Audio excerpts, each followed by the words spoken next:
Hello students, कैसे हैं आप सभी लोग। मैं हूं Pooja Singh and welcome back to my channel accounting master class and this is the 17th lecture on the subject economics.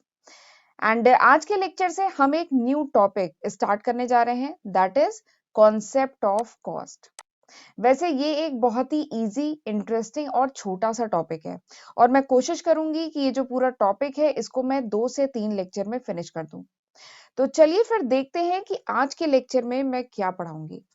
आज सबसे पहले तो हम समझेंगे कि ये कॉस्ट होती क्या है। ठीक है, एक्सप्लिसिट कॉस्ट क्या है, इम्प्लिसिट कॉस्ट क्या है, अपॉर्चुनिटी कॉस्ट क्या है।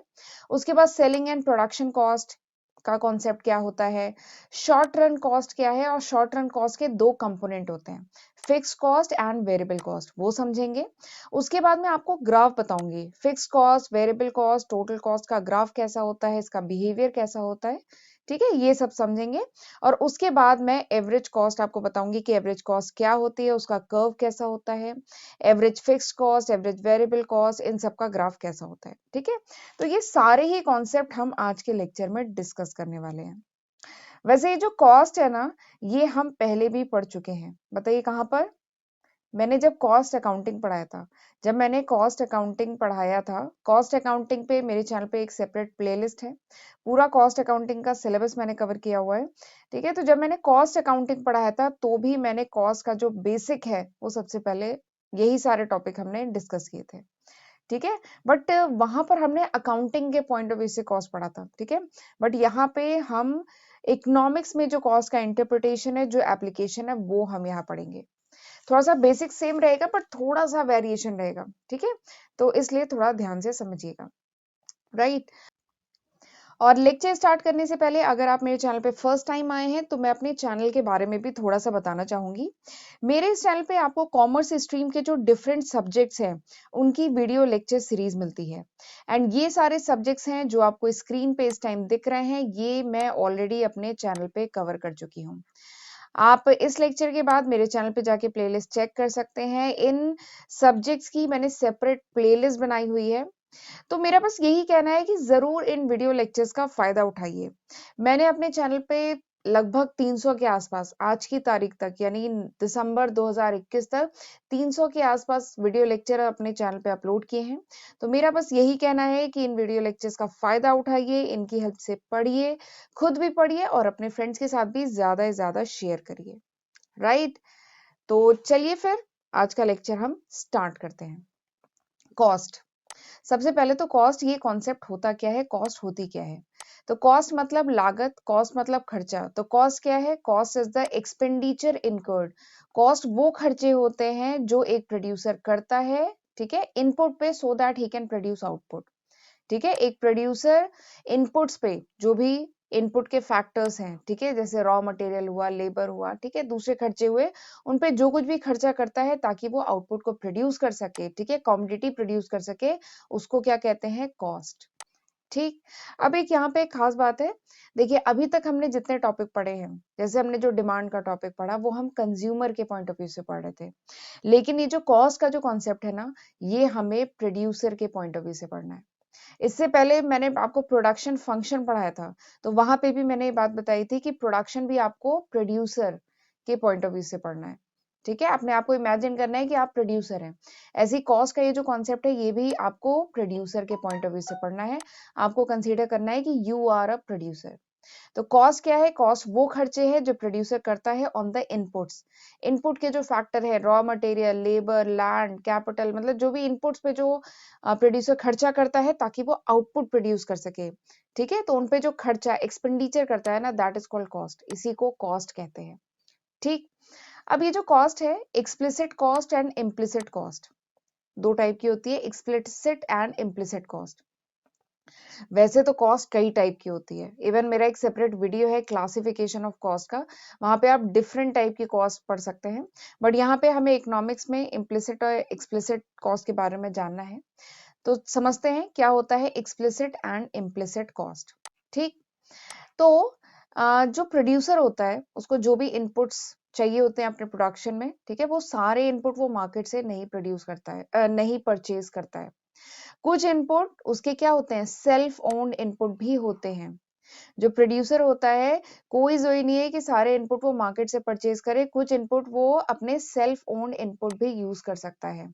जैसे एग्ज़ाम्पल के लिए सपोज़ करिए आपको एक फैक्ट्री सेटअप करनी है, ठीक है? फैक्ट्री सेटअप करनी है, तो फैक्ट्री में एक मैनेजर भी रखना पड़ेगा, ठीक है? वर्कर, कारपेंटर वगैरह तो रखेंगे ही, अगर कोई फर्नीचर की फैक्ट्री है, तो कारपेंटर्स तो रखेंगे ही, एक मैनेजर भी आपको चाहिए होगा।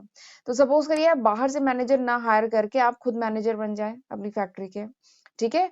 आप कहीं बाहर से रेंट पे ज़मीन लेकर के फैक्ट्री ना सेट करें, आपके पास कोई ज़मीन पहले से आप उसको यूज़ कर रहे हैं, ठीक है? तो यहाँ पे क्या हुआ, आपने बाहर से कुछ परचेज़ नहीं किया, आपके सेल्फ ओन्ड इनपुट, आपके पहले से आपके पास कुछ चीज़ें थी, आप जो अपनी सेल्फ सर्विस यूज़ कर रहे हैं, आप अपने जो रिसोर्सेज़ आपके पास पहले से थे, आपके पास कोई ज़मीन थी, कोई खाली मकान था, तो आप उनको यूज़ कर रहे हैं। ठीक है? तो ये जो एस्टिमेटेड एक्सपेंडिचर होता है, ठीक है? एस्टिमेटेड मतलब अनुमान, ठीक है? तो जो एस्टिमेटेड एक्सपेंडिचर होता है on the use of self owned input, अगर प्रोड्यूसर अपने खुद के जो इनपुट फैक्टर्स हैं, उसके पास पहले से जो इनपुट फैक्टर्स हैं, उनको यूज़ करता है, तो उसपे जो एस्टिमेटेड एक्सपेंडिचर होता है ना, that is called implicit cost. इसी को इम्प्लिसिट कॉस्ट कहते हैं। ये बात समझ में आई? यानी अगर आप बाहर से कोई चीज़ ना परचेज़ करके अपने पास जो आपके पास रिसोर्सेज़ है उनको यूज़ करते हैं, तो जो उसकी एस्टिमेटेड उसका जो खर्चा होता है ना उसको हम इम्प्लिसिट कॉस्ट कहते हैं। जबकि एक्सप्लिसिट कॉस्ट क्या है? वो खर्चा जो हम इनपुट पे करते हैं पर उसके लिए हम आउटसाइडर को पे करते हैं। ठीक है? जो हम बाहर से मार्केट से खरीदते हैं इनपुट के फैक्टर, जैसे हमने रॉ मटेरियल बाहर से खरीदा, ठीक है? कारपेंटर्स हायर किए तो हमने उन्हें सैलरी दे रहे हैं। तो इन पे जो खर्चा हो रहा है ना दैट इज़ एक्सप्लिसिट कॉस्ट, इसको एक्सप्लिसिट कॉस्ट कहते हैं। ठीक, ये कॉन्सेप्ट समझ में आया? देखिए मैंने लिखा है expenditure incurred by producer on the purchase of input from market. जो भी प्रोड्यूसर खर्चा करता है, अगर वो मार्केट से इनपुट खरीदता है तो उसे एक्सप्लिसिट कॉस्ट कहते हैं, और अगर वो सेल्फ ओन्ड इनपुट यूज़ करता है, यानी उसके पास कोई पहले से लैंड था वो यूज़ कर रहा है, कोई पुरानी फैक्ट्री उसके पापा की थी वो यूज़ कर रहा है, ठीक है? मैनेजर बाहर से नहीं हायर किया, खुद मैनेजर बन गया अपनी फैक्ट्री का, तो उसपे जो एस्टिमेटेड खर्चा जो उसने सेव किया है ना, that is called implicit cost, उसको इम्प्लिसिट कॉस्ट कहते हैं। ठीक? ये कॉन्सेप्ट समझना बहुत इम्पोर्टेंट था, क्यों? क्योंकि इससे पहले जब हमने अकाउंट्स पढ़ा था, कॉस्ट अकाउंटिंग पढ़ा था, तो वहाँ पे we talk about only explicit cost. वहाँ पर हमें टोटल कॉस्ट निकालनी होती थी, तो हम केवल एक्सप्लिसिट कॉस्ट को कंसीडर करते थे। ठीक? लेकिन ये है इकोनॉमिक्स। आप इकोनॉमिक्स में कॉस्ट का कॉन्सेप्ट पढ़ रहे हैं।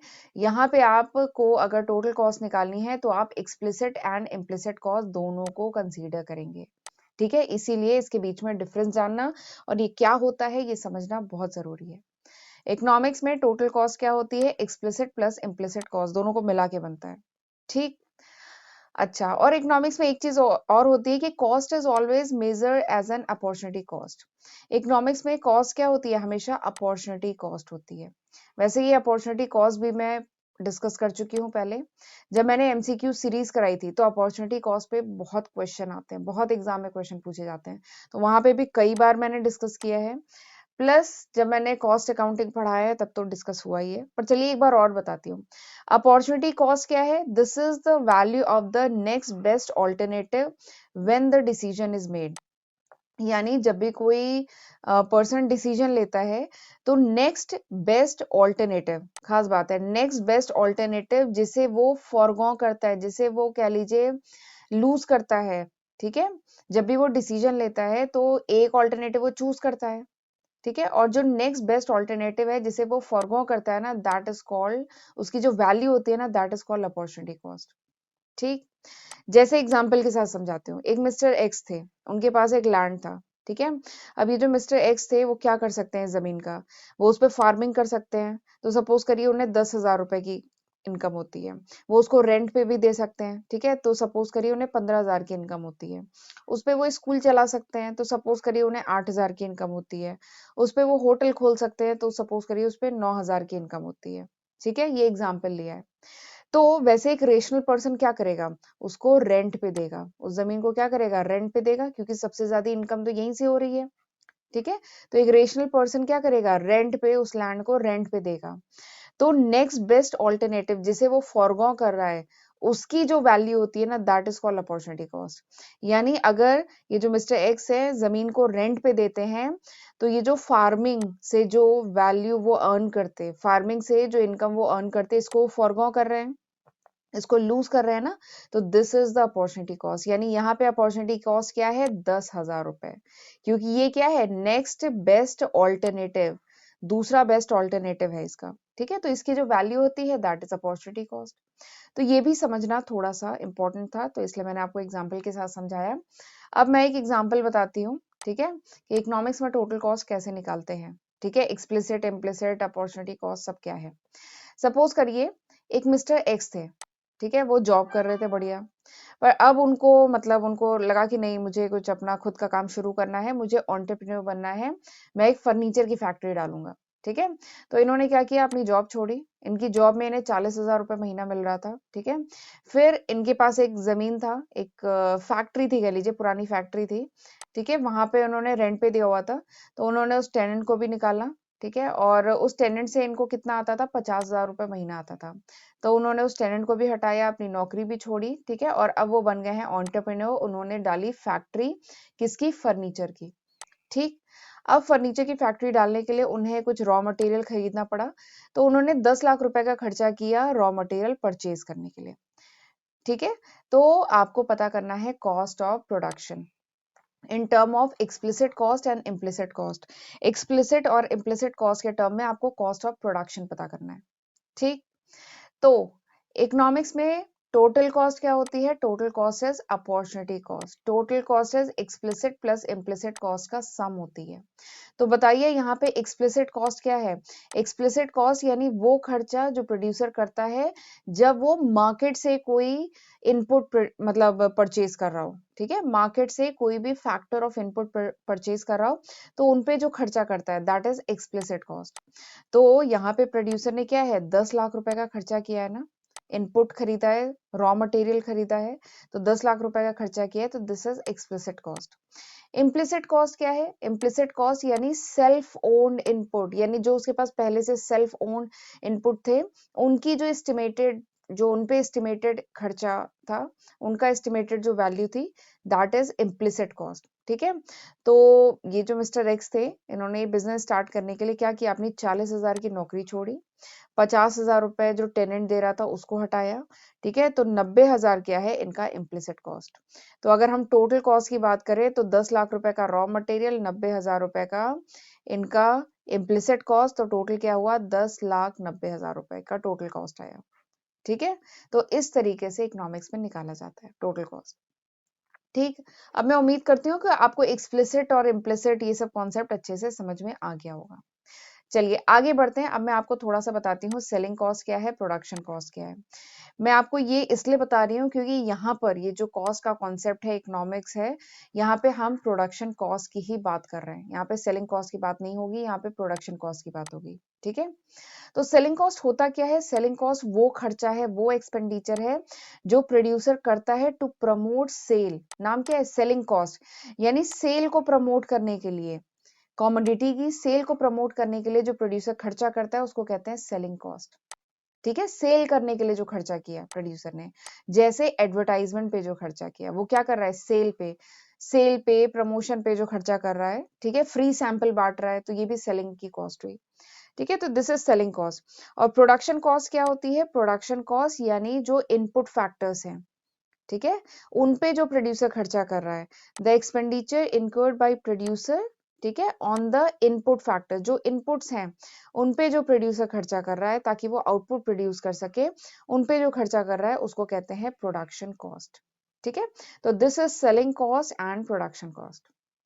ठीक, और ये जो चैप्टर है, ये जो पूरा कॉस्ट का कॉन्सेप्ट है, यहाँ पे हम लोग प्रोडक्शन कॉस्ट की ही बात करेंगे, सेलिंग कॉस्ट की नहीं। ठीक है, अब चलिए आगे बढ़ते हैं। अब मैं आपको बताती हूँ short run cost. Short run cost, वैसे तो इससे पहले जब मैंने प्रोडक्शन फंक्शन पढ़ाया था तो वहां मैंने शॉर्ट रन आपको बताया था, शॉर्ट रन क्या होता है, लॉन्ग रन क्या होता है, तो वही कॉन्सेप्ट है यहाँ पे भी। शॉर्ट रन क्या होता है, शॉर्ट रन वो पीरियड ऑफ टाइम होता है जहाँ पे कुछ फैक्टर्स, जो इनपुट के कुछ फैक्टर होते हैं वो होते हैं फिक्स, और कुछ फैक्टर क्या होते हैं, वो होते हैं वेरिएबल। ठीक है। शॉर्ट रन क्या है? शॉर्ट रन वो पीरियड ऑफ टाइम है जहां पे कुछ इनपुट के फैक्टर होते हैं फिक्स, कुछ क्या होते हैं वेरिएबल। जैसे प्रोडक्शन के केस में था ना, प्रोडक्शन में भी शॉर्ट रन में क्या होता था, कुछ फैक्टर फिक्स होते थे, कुछ वेरिएबल होते थे, वही कॉन्सेप्ट है। ठीक है। अब शॉर्ट रन में कुछ फैक्टर फिक्स और कुछ वेरिएबल होते हैं ना, तो इसके यानी दो कंपोनेंट हैं। अगर शॉर्ट रन कॉस्ट की बात करें तो इसके दो कंपोनेंट है। कौन कौन से? Fix cost and variable cost. ये सुना होगा आपने, बहुत कॉमन हम लोग यूज करते हैं, fix cost and variable cost. ठीक है। फिक्स कॉस्ट मतलब वो खर्चा जो फिक्स फैक्टर्स पे किया जाए। फिक्स कॉस्ट मतलब वो खर्चे जो फिक्स फैक्टर पे किए जाते हैं, और वेरिएबल कॉस्ट यानी वो खर्चे जो वेरिएबल फैक्टर पे किए जाते हैं। अभी मैं आपको डिटेल में इसका ग्राफ वगैरह सब बताऊंगी। तो यानी टोटल कॉस्ट क्या हुई? टोटल कॉस्ट हुई total fix cost plus total variable cost का सम हुई टोटल कॉस्ट। ठीक। चलिए अब मैं आपको बताती हूँ फिक्स कॉस्ट क्या है डिटेल में एग्जाम्पल के साथ। वैसे नाम से ही समझ में आ रहा है फिक्स्ड। फिक्स मतलब जो चीज फिक्स रहे, चेंज ना हो। यानी फिक्स कॉस्ट वो कॉस्ट है which do not change with the level of activity, with the level of volume. यानी वो खर्चा जो वॉल्यूम के साथ, जो आउटपुट के साथ वेरी न करे, वो खर्चा जो फिक्स रहे। चाहे आप 1 यूनिट का प्रोडक्शन करें, चाहे 2 यूनिट का करें, चाहे 5 यूनिट का, चाहे 10 यूनिट का प्रोडक्शन करें, up to a certain limit वो खर्चा जो फिक्स रहता है उसको कहते हैं फिक्स कॉस्ट। भले ही आप जीरो आउटपुट भी प्रोड्यूस करें, 0 यूनिट का भी प्रोडक्शन करें, तो भी फिक्स कॉस्ट इनकर होगी ही होगी। ठीक है। तो ऐसी कॉस्ट को कहते हैं फिक्स कॉस्ट। ठीक। एग्जाम्पल बताती हूँ। जैसे सपोज करिए वही आपकी मैन्युफैक्चरिंग फर्नीचर की आपने फैक्ट्री डाली हुई है। ठीक है। तो आपने क्या किया, एक मशीन इंस्टॉल की अपने यहाँ पे। फर्नीचर बनाने है तो थोड़ा मशीनरी भी चाहिए होगी, तो आपने एक मशीनरी इंस्टॉल की। तो मशीनरी क्या है? फिक्स फैक्टर है। ठीक है, ये तो हम जानते हैं, प्रोडक्शन में हम पढ़ चुके हैं फिक्स फैक्टर वेरिएबल फैक्टर। तो मशीनरी क्या है? Fix factor. वो आपने इंस्टॉल की, और सपोज करिए वो जो मशीनरी थी उसका आप रेंट देते हैं, 1,000 रुपए पर डे के हिसाब से आप उसका रेंट देते हैं। तो इसका मतलब क्या है कि भले ही किसी दिन आप प्रोडक्शन करें चाहे न करें, कोई फर्नीचर बनाए चाहे न बनाए, आपको 1,000 रुपए पर डे का रेंट देना ही देना है। किसी दिन आप 2 फर्नीचर बनाते हैं तो बहुत अच्छी बात है, 5 फर्नीचर बनाते हैं बहुत अच्छी बात है, एक फर्नीचर बनाते हैं वही बहुत अच्छी बात है, या फिर किसी दिन आप नहीं करते हैं प्रोडक्शन, 0 फर्नीचर बनाते हैं, बट हर दिन आपको रेंट उतना ही देना है, 1,000 रुपए पर डे का रेंट देना है। तो ये खर्चा क्या हुआ? This is fix cost. ठीक है। वो खर्चा with do not, those cost which do not change with the level of output, वो जो आउटपुट के लेवल के हिसाब से चेंज ना हो, जो फिक्स रहे, उसे कहते हैं फिक्स कॉस्ट। ठीक है। अच्छा, इसमें एक चीज होती है, only up to a certain limit, एक सर्टेन लिमिट तक ही आउटपुट पे ये फिक्स रहती है, उसके बाद फिक्स कॉस्ट भी वेरिएबल हो जाती है। ठीक है।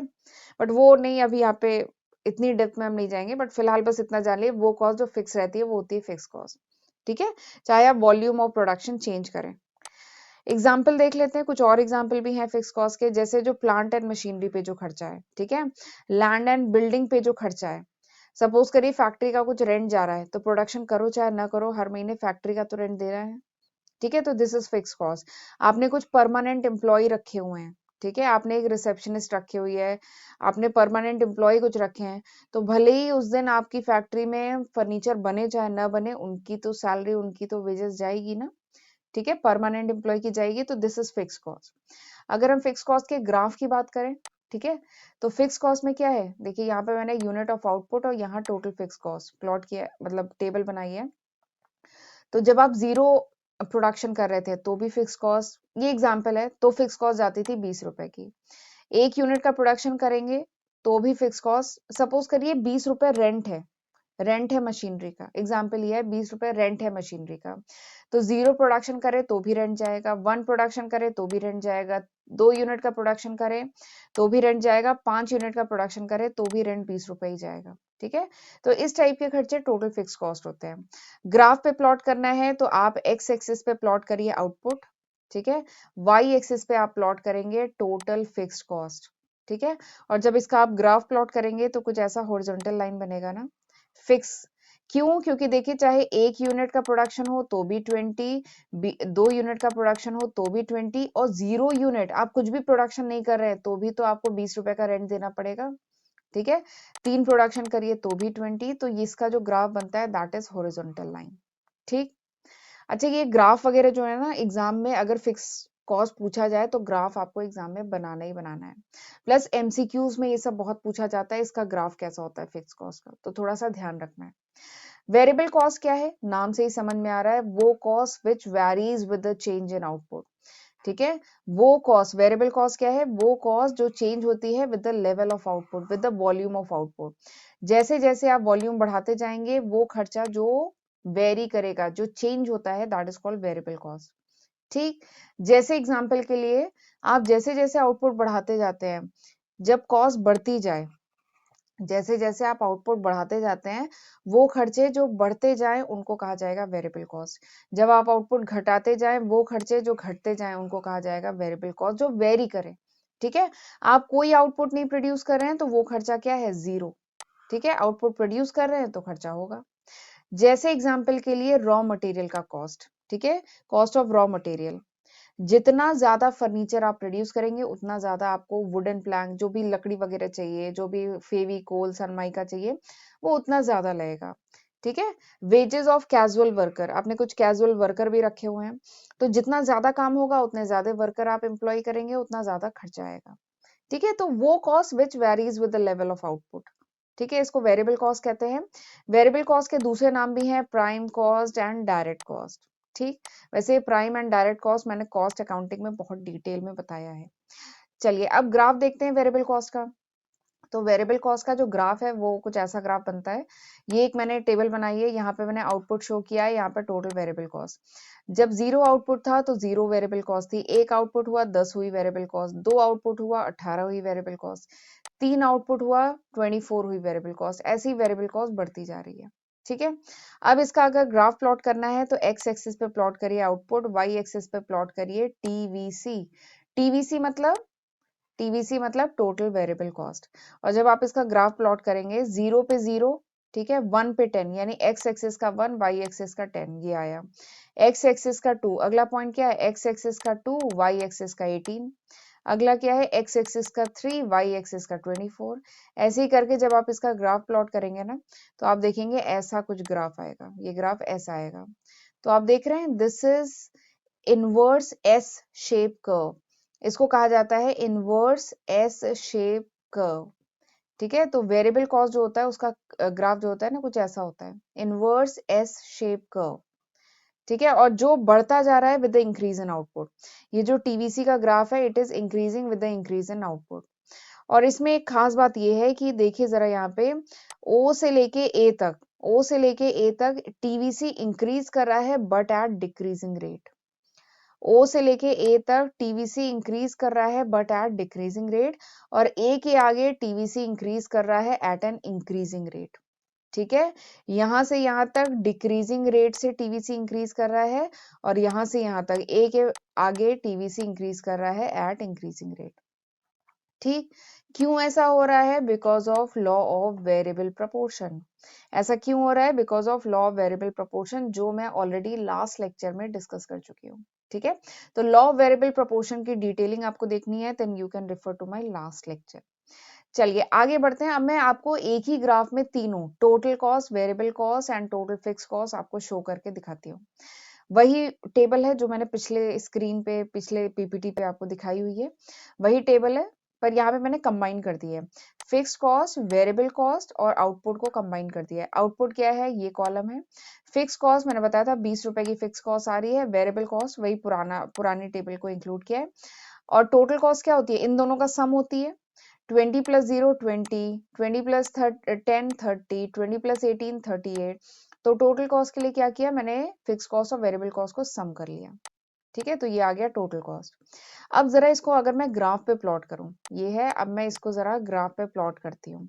तो देखिए टीएफसी क्या है, 20 कांस्टेंट, तो टीएफसी का कर्व कैसा बनेगा, ये बनेगा हॉरिजॉन्टल लाइन। टीवीसी का कर्व अभी लास्ट स्लाइड पे बताया था, वो कर्व ऐसे बनेगा। अब यहां से आप देख के टीसी का जब आप कर्व प्लॉट करेंगे, टीसी क्या है, 0 पे 20, 1 पे 30, 2 पे 38, ऐसे करके जब आप टीसी का ग्राफ प्लॉट करेंगे ना तो कर्व कुछ ऐसा बनेगा। ठीक है, तो ये जो टीसी है ये क्या है, TC is the sum of TVC and TFC. TC मतलब टोटल कॉस्ट, टीवीसी मतलब टोटल वेरिएबल कॉस्ट, टीएफसी मतलब टोटल फिक्स कॉस्ट। तो ये जो टीसी है वो किसका किसका सम है, वो टीवीसी और टीएफसी इन दोनों का क्या है, सम है। ठीक है। और क्योंकि टीएफसी कांस्टेंट है at all level of output, यानी जैसे जैसे आउटपुट बढ़ता जा रहा है टीएफसी क्या है, कांस्टेंट है। ठीक है। और टीवीसी क्या कर रहा है, टीवीसी इंक्रीज कर रहा है with the increase in output. ठीक है। अब यहाँ पे एक खास बात देखिए, देखिए TC is parallel to TVC, आप देख रहे हैं टीसी जो है, TC is parallel to TVC. और ये क्यों पैरेलल है, क्यों पैरेलल है बताइए, because TC minus TVC equals to, बताइए क्या होता है, TC minus TVC equals to क्या होता है, टीएफसी होता है ना। ये चीज समझ रहे हैं, टोटल कॉस्ट क्या है, वेरिएबल और फिक्स का सम है। तो टोटल कॉस्ट में से अगर वेरिएबल का पोर्शन माइनस करें तो क्या आएगा, टीएफसी आएगा ना, total fix cost. And total fix cost is constant, ये देखिए टोटल फिक्स कॉस्ट कांस्टेंट है, इसीलिए TC and TVC is parallel to each other, ये दोनों एक दूसरे के पैरेलल होती है, ये नहीं कट करेंगी। ये क्यों नहीं एक दूसरे को कट करेंगी, क्योंकि इनके बीच का डिफरेंस क्या होता है, इनके बीच का डिफरेंस होता है TFC, and TFC is constant. ठीक है। तो ये एक बहुत इंपॉर्टेंट पॉइंट है, पूछा जाता है कि ये दोनों एक दूसरे से कट क्यों नहीं करेंगे, और why it is parallel to each other, ये एक दूसरे के पैरेलल क्यों है, क्योंकि इनका डिफरेंस है टीएफसी जो कांस्टेंट है। ठीक है। तो इस तरीके से एक ही ग्राफ में अगर आपको ये तीनों शो करने हो तो इस तरीके से शो होगा। ठीक, आई होप आपको ये अच्छे से समझ में आ गया है। चलिए आगे अब हम पढ़ेंगे एवरेज कॉस्ट। ठीक। अच्छा, पर मैं सोच रही हूँ ये जो एवरेज कॉस्ट का जो कॉन्सेप्ट है ना, ये मैं अगले लेक्चर में कराती हूँ, क्योंकि ये लेक्चर ऑलरेडी काफी लेंदी हो गया है। तो ये जो एवरेज कॉस्ट है ना, ये मैं अगले लेक्चर में कराती हूँ। अगले लेक्चर में हम लोग एवरेज कॉस्ट पढ़ेंगे, एवरेज कॉस्ट का पूरा ग्राफ वगैरह समझेंगे, मार्जिनल कॉस्ट पढ़ेंगे, उसका ग्राफ समझेंगे। एंड उसके बाद सबसे इंपॉर्टेंट टॉपिक, ये जो पूरा कॉस्ट कॉन्सेप्ट है इसका सबसे इंपॉर्टेंट टॉपिक पढ़ेंगे, that is relationship between TC, AC and MC. ठीक है। Relationship between TC, AC, MC. TC मतलब टोटल कॉस्ट, एसी मतलब एवरेज कॉस्ट, एमसी मतलब मार्जिनल कॉस्ट। ठीक है, ये सबसे इंपॉर्टेंट टॉपिक है। इसी टॉपिक को कराने के लिए मैं पहले आपको अलग अलग ये कॉन्सेप्ट बता रही हूँ, अलग अलग मैं टीसी बता रही हूँ, एसी बता रही हूँ, एमसी बता रही हूँ, इनका ग्राफ बता रही हूँ, इनका कॉन्सेप्ट बता रही हूँ।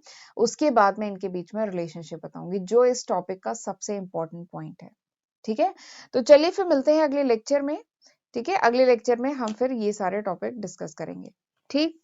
तो तब तक ये जो आज मैंने पढ़ाया है तब तक इसको रिवाइज करके रखिएगा, समझ करके रखिएगा। कोई डाउट हो तो मुझसे कमेंट सेक्शन में आप पूछ सकते हैं। ठीक है। तो चलिए फिर मिलते हैं अगले लेक्चर में, तब तक अपना ध्यान रखिएगा। God bless you.